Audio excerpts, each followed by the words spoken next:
194 marks आए थे 200 में से। एट के लिए रखना चाहिए, although it is a qualifying examination, but I have seen people, GS वगैरह सब बहुत बढ़िया होती है, do not take it lightly. 27-28 questions भी कर लोगे इन 80 क्वेश्चंस में से, then you have the real chance to qualify. Hanging fruit है ना, वो आपका रीडिंग कॉम्प्रीहेंशन और न्यूमेरिक ऐसी स्किल्स है। तो बेसिकली यही चीज मैंने यहां पे लिखी है, रीडिंग कॉम्प्रीहेंशन प्लस न्यूमेरिक ऐसी। 60% ऑफ द पेपर तो यहीं पे है। अब 60% ऑफ द पेपर का मतलब होता है 48 problems. In art of living the problem you should understand this a very very lengthy problem. Solution छोटा सा लिखा है मगर it's a very very lengthy problem. SAT से पहले मैंने 5 फुल टेस्ट दिए, फुल सिलेबस टेस्ट के क्वेश्चन में आपको अटकना नहीं है, एग्जॉस्टिव स्टडीज से नहीं, स्ट्रैटेजिक स्टडीज से आपको पार करना है। हाय गाइस, कैसे हो आप लोग? मेरा नाम है प्रशांत जैन और दोस्तों आज मैं आप लोगों से बात करने वाला हूं कि सिसैट जैसे एग्जामिनेशन में आप कैसे फोड़ सकते हो, कैसे इस क्वालिफाइंग एग्जामिनेशन को पार पा सकते हो। दोस्तों मैंने ये एग्जामिनेशन 2013 में दिया था। आई थिंक पहली बार ये एग्जामिनेशन उस समय हुआ था, पैटर्न चेंज हुआ था जब, और मेरे 194 मार्क्स आए थे 200 में से। ऑब्वियसली जो मेरे क्रेडेंशियल्स थे they help me, like I was all India rank 42 in JEE 2008 and then I graduated from IIT Bombay from the computer science branch। फिर उसके बाद जॉब वगैरह की, आईएएस का मन किया कि यार आईएएस बनना चाहिए, तो सिविल सर्विसेज का एग्जामिनेशन दिया 2013 के अंदर। एंड फिर उसके बाद 1 साल के बाद मैंने प्रिपरेशन छोड़ दी, बट मैंने एक ही बार अटेम्प्ट लिया था और प्री मैंने निकाला था, फिर मेंस के अंदर मेरा क्वालिफाई नहीं हो पाया था। उसके अलावा मैंने 25 से ज्यादा किताबें लिखी है मैथमेटिक्स की, 6 से लेकर 10th क्लास की, and that is why I am here. Basically जो सिसैट के अंदर जितनी भी सारी चीजें आती है ना, उन सबकी किताबें मैं लिख चुका हूं और मेरा खुद का जो पर्सनल एक्सपीरियंस है उसके बेसिस पर आज मैं आप लोगों को कुछ चीजें बताऊंगा जो शायद आप सभी लोगों के बहुत ज्यादा यूज आ सकती है। तो चलिए सबसे पहले इस एग्जामिनेशन को समझते हैं कि यार इस एग्जामिनेशन में होता क्या है। टोटल मिला के 80 क्वेश्चंस है, 2 घंटे का पेपर है और 200 मार्क्स का पेपर और 33% क्वालिफाइंग है। इसका मतलब यह है कि अगर आप 27-28 क्वेश्चंस भी कर लोगे इन 80 क्वेश्चंस में से, then you have the real chance to qualify. क्योंकि आपकी जो मेरिट लिस्ट है ना, जो क्वालिफिकेशन है for stage 2 that is CSE, जो रिटन एग्जामिनेशन होता है, वो केवल जनरल स्टडीज के ऊपर होता है। मतलब जो जीके का पेपर होगा, जो जीएस का पेपर होगा, उसी पे होगा, राइट? तो दोस्तों आप इन 27 क्वेश्चन को कैसे स्ट्रेटेजाइज करें, यही सबसे इंपॉर्टेंट है। तो इस पेपर के अंदर जो की कंपोनेंट्स हैं उसमें सबसे इंपॉर्टेंट है रीडिंग कॉम्प्रिहेंशन, जो 35% के करीब आता है। मेरा ओपिनियन दोस्तों यह है, मैं ब्रॉडली 2 ही पार्ट्स मानता हूं इस पूरे पेपर के। 40% आप मान लीजिए रीडिंग कॉम्प्रिहेंशन और 60% है ना वो मैथ प्लस मेंटल एबिलिटी। हम लोग क्या ना इसको कैटेगराइज करते हैं मेंटल एबिलिटी में, जैसे कोडिंग डिकोडिंग हो गया, लॉजिकल रीजनिंग, ये सब जो भी चीजें होती है ना, हम इसको मेंटल एबिलिटी में रखते हैं। जब हम लोग छोटी क्लासेस के अंदर पढ़ाते हैं तो इसको मेंटल एबिलिटी बोलते हैं। तो न्यूमेरिक ऐसी, डेटा इंटरप्रिटेशन, ये सब मैथमेटिक्स का पार्ट आप मान लीजिए, और फिर मेंटल एबिलिटी। तो यहां पे जो चीज हमने लिखी हुई है न्यूमेरिक ऐसी एंड डीआई, जो डेटा इंटरप्रिटेशन है, वो तकरीबन 27-28% आता है। लॉजिकल रीजनिंग जो है वो आप ये मान के चलिए, मतलब ये दोनों मिलाकर के 40% फिर से हो जाएंगे। और फिर ये बाकी की जो चीजें, interpersonal skills, decision making, general mental ability, ये 20% है। तो यहां पे जो लो हैंगिंग फ्रूट है ना, वो आपका रीडिंग कॉम्प्रिहेंशन और न्यूमेरिक ऐसी स्किल्स है। तो बेसिकली यही चीज मैंने यहां पे लिखी है, रीडिंग कॉम्प्रिहेंशन प्लस न्यूमेरिक ऐसी। 60% ऑफ द पेपर तो यहीं पे ही है। अब 60% ऑफ द पेपर का मतलब होता है 48 प्रॉब्लम्स। इन 48 प्रॉब्लम्स के लिए अगर हम प्रिपेयर करें तो 27 क्वेश्चन इजीली करेक्ट कर सकते हैं। इस पेपर में 2.5 नंबर करेक्ट क्वेश्चन पे मिलता है और 1/3 बेसिकली काट दिया जाता है। तो इस वजह से -0.83 यहां पे रॉन्ग आंसर्स के लिए हो जाता है। ठीक है, अब देखिए मैं यहां पे रीडिंग कॉम्प्रिहेंशन की बात करता हूं। रीडिंग कॉम्प्रिहेंशन के लिए आप लोग देखिए, जो भी बच्चे यूपीएससी की तैयारी कर रहे हैं, यूपीएससी की तैयारी करने वाला हर एक लर्नर न्यूज़पेपर्स रेगुलरली पढ़ रहा है, बहुत अच्छे जो डिटेल्ड पैसेजेस होते हैं उसकी प्रैक्टिस वो करता ही करता है।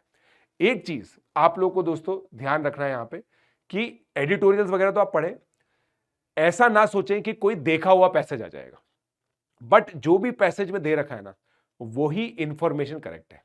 कभी कभी क्या होता है दोस्तों कि ऐसे पैसेजेस आ जाते हैं जिसमें कुछ ऐसी नॉलेज आपको भी होती है और उस नॉलेज के बेसिस पे आप आंसर कर देते हैं। नहीं, आपको स्ट्रिक्टली स्टिक करना है उस पैसेज पर कि वो पैसेज क्या बोल रहा है और उसी के बेसिस पर आंसर देना है। और फास्ट रीडिंग की जो स्किमिंग प्रैक्टिस बोलते हैं इसको, स्किमिंग प्रैक्टिस और रीडिंग बिटवीन द लाइंस, ये दो हैबिट्स है जो आपको बहुत फास्ट डेवलप करनी पड़ेगी। मेरा ये मानना रहता है कि रोज 1 से 2 पैसेज आप लोग को प्रैक्टिस करने चाहिए, फॉलोड बाय 4 प्रॉब्लम्स ईच। उसके बाद ये जो स्किल्स है ना दोस्तों, ये मैंने देखा रिसेंटली 2018 के बाद से ये जो पेपर्स है ना, ये जो क्वेश्चंस है, ये काफी टफ आने लगे। इनको हम ये कह सकते हैं कि थोड़े से 7th-8th लेवल के कॉन्सेप्ट होते हैं, मगर जो एप्लीकेशन है ना वो काफी टफ आता है। तो यहां पे स्पीड बहुत मैटर करेगी। कुछ 4 क्वेश्चंस मैं आप लोगों के लिए लेकर के आया हूं जिसपे मैं आप लोगों को बताऊंगा कि किस तरीके से आप उसको कर सकते थे। और यहां पे रेशो, प्रॉफिट लॉस और डीआई के 4 से 6 क्वेश्चन, यहां पे आप लोग को 12 क्वेश्चन करने 20 में से। बट अगर मैं आपको कुछ टिप्स एंड ट्रिक्स ऐसी दे सकता हूं जिससे आप ये 20 में से 20 कर पाएंगे। बेसिक जो स्किल है ना यहां पे, वो है नंबर की समझ। जो नंबर की समझ है ना, वो अगर आपकी डेवलप्ड है ना, तो आप लोग आराम से इस पोर्शन को, इस पार्ट को कर पाओगे और वो हम आपकी डेफिनेटली मदद करेंगे कैसे हो सकता है।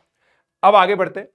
ये मीडियम प्रायोरिटी है। हाई प्रायोरिटी मैंने आपको बताया reading comprehension and basically numerical skills. Medium priority है एलआर और जनरल मेंटल एबिलिटी। मेरी नजर में इसके अंदर जो सिलॉजिज्म के क्वेश्चन आते हैं, कोडिंग डिकोडिंग के क्वेश्चन आते हैं, ये काफी ज्यादा इजी आते हैं। अभी मैं बताऊंगा आप लोगों को, ठीक है, कि किस तरीके से आते हैं। बट इसके अंदर भी दोस्तों इनहेरेंटली मैथमेटिक्स इन्वॉल्व होती है, इसलिए मैं तो इसको पूरा मैथमेटिक्स का ही पार्ट मानता हूं। मेरा यह मानना है कि जो ये 48 प्रॉब्लम्स आपकी मैथमेटिक्स एंड एलाइड सब्जेक्ट में आएगी ना, इसमें ही आप ऑलरेडी 30 मार्क्स ला सकते हो।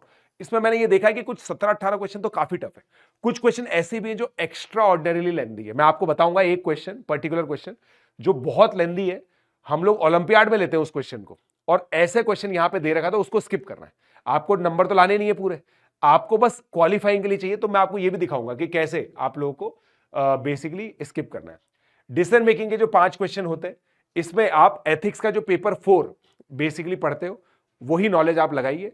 इसमें पार्शियल मार्किंग मिलती है। हमारे टाइम पे तो ये होता था, 2013 के अंदर ये था कि 4 ऑप्शन होते थे, एक के 3 नंबर होते थे, एक के 2 नंबर होता था, एक का 1 नंबर होता था, एक का 0 नंबर होता था, ऐसे होता था, ठीक है। और फिर जो इंटरपर्सनल स्किल्स होती है वो बेसिकली रीडिंग कॉम्प्रिहेंशन पैसेजेस के अंदर ही होती है, तो उसको आप लोग को इतनी टेंशन लेने की जरूरत नहीं है, ये लो प्रायोरिटी। यहां पे अगर कुछ नहीं भी करते हो तो कोई दिक्कत नहीं।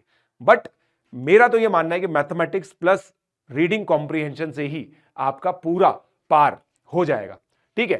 तो अब यहां पे मैं आपको कुछ टॉपिक्स बताता हूं। नंबर सिस्टम 9th और 10th क्लास के अंदर भी आता है, 7th 8th के अंदर भी आता है। HCF, LCM, fractions, percentages, divisibility भी बहुत इंपॉर्टेंट है दोस्तों। डिविजिबिलिटी जो रूल्स होते हैं वो चीज मैंने काफी देखी, यूनिट डिजिट, साइक्लिसिटी, इन सब चीजों को बोलते हैं।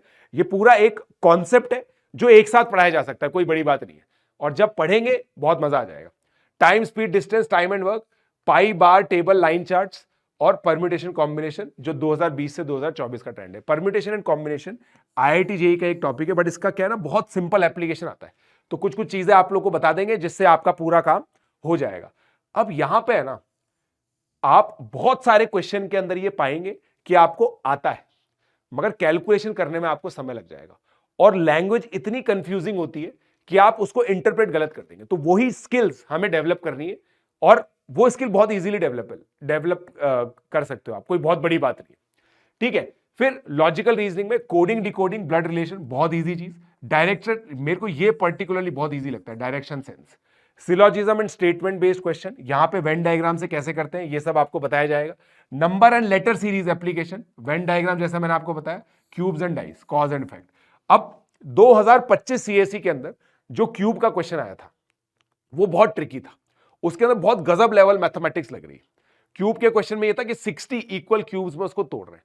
अब आप सोच करके देखो, मतलब आप कॉमन सेंस से सोच के देखना कि अगर आप एक बड़े क्यूब को तोड़ते हो ना, तो वो या तो 8 क्यूब में टूटेगा, 27 क्यूब में टूटेगा, 64 क्यूब में टूटेगा, 60 क्यूब्स दे रखे थे, तो उसमें कुछ अलग तरीके से दिमाग लगाना था।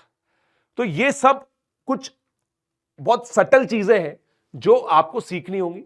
और अगर फिर बोल रहा हूं, आप ये सब पढ़ेंगे, उसमें से अगर आपको 70-80% चीजें भी याद रह गई, तो आपका काम हो जाएगा, क्योंकि आपको अगेन सारे क्वेश्चन करने ही नहीं है।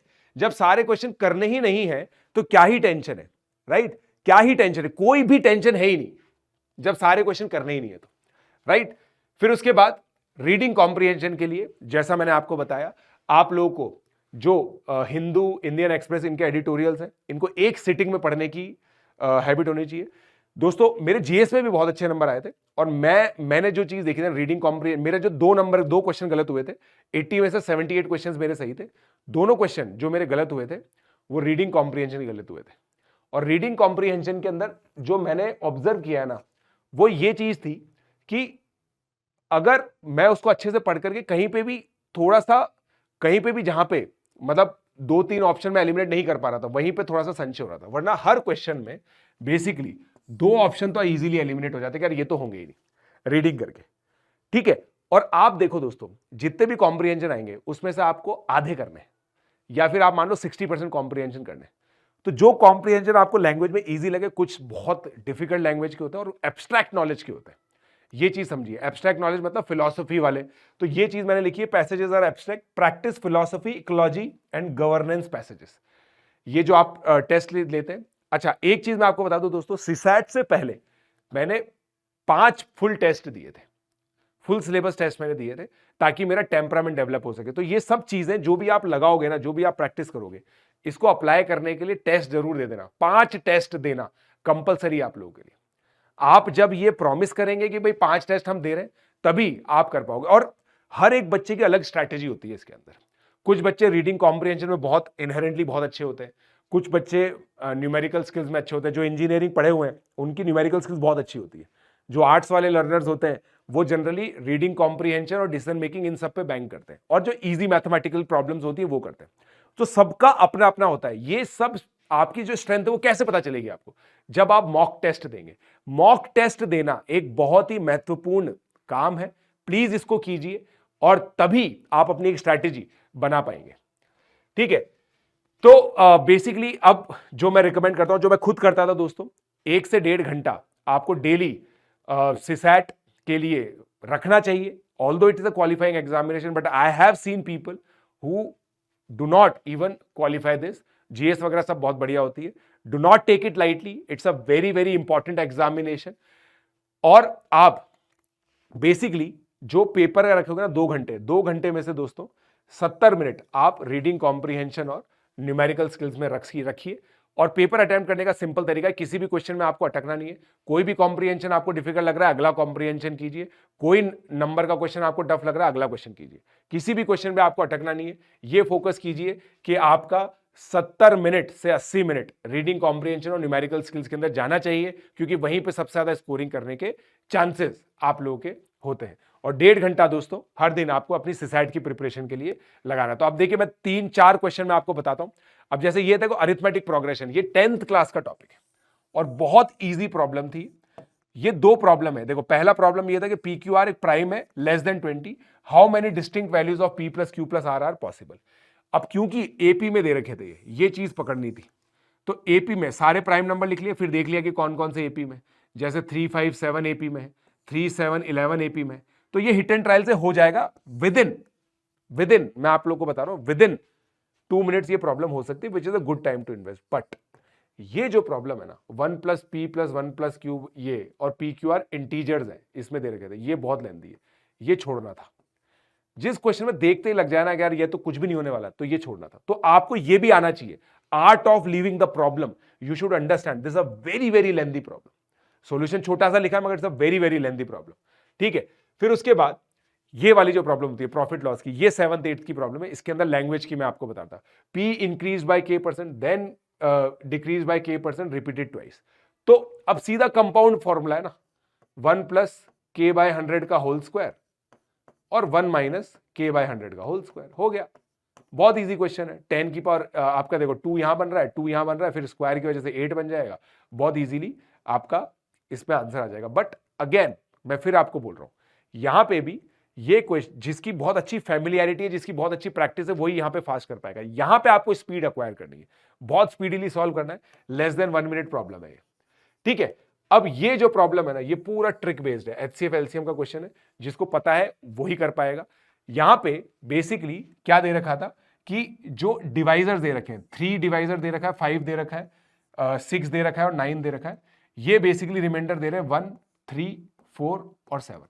अब यहां पे क्या डिवाइजर और रिमाइंडर का डिफरेंस 2 है, यहां पे डिवाइजर और रिमाइंडर का डिफरेंस 2 है, यहां पे डिवाइजर और डिफरेंस का 2 है, यहां पे 2 है। ये बहुत रिपीटेड प्रॉब्लम है और जब ऐसा होता है तो सीधा आंसर आता है एलसीएम माइनस दिस डिफरेंस, ये जो डिफरेंस आ रहा है। तो बस अब 3, 5, 6, 9 का एलसीएम निकाल दिया। 3, 6, 9 का तो एलसीएम दोस्तों 18 ही होता है। 18 5 90, 90 में से 2 माइनस करेंगे, 90 k माइनस 2 आ रहा है, तो 90 इंटू 12, स्मॉलेस्ट 4 डिजिट नंबर पूछा था, तो 90 इंटू 12 1080 हो गया। 1080 में से 2 माइनस कर दीजिए, 1078 आपका आंसर आ जाएगा। तो यहां पे अब हम लोगों ने क्या सीखा, ये अगर ट्रिक आपको नहीं पता है तो कोई बात नहीं, ये छोड़ देंगे। 2 क्वेश्चन मैंने आपको ऐसे दिखाए जो आप छोड़ सकते थे, 2 क्वेश्चन मैंने ऐसे बताया जो आपको करना है। तो इसी तरह की स्ट्रैटेजीज हम लोग डेवलप करेंगे और बहुत अच्छे से इसको करने की कोशिश करेंगे। ये स्ट्रैटेजी बनाना बहुत ज्यादा इंपॉर्टेंट है, बिकॉज ये एग्जामिनेशन एग्जॉस्टिव स्टडीज से नहीं, स्ट्रैटेजिक स्टडीज से आपको पार पाना है। आई होप मेरा जो ये वीडियो था आप लोगों के लिए बहुत अच्छे, मतलब आप लोगों के लिए काफी अच्छे इनपुट्स मिले होंगे आपको। प्लीज इसको अच्छे से स्ट्रैटेजाइज कीजिए और जो भी आपके डाउट्स है आप कमेंट सेक्शन में डाल सकते हैं। फिर मिलते हैं, लेट्स क्रैक इट।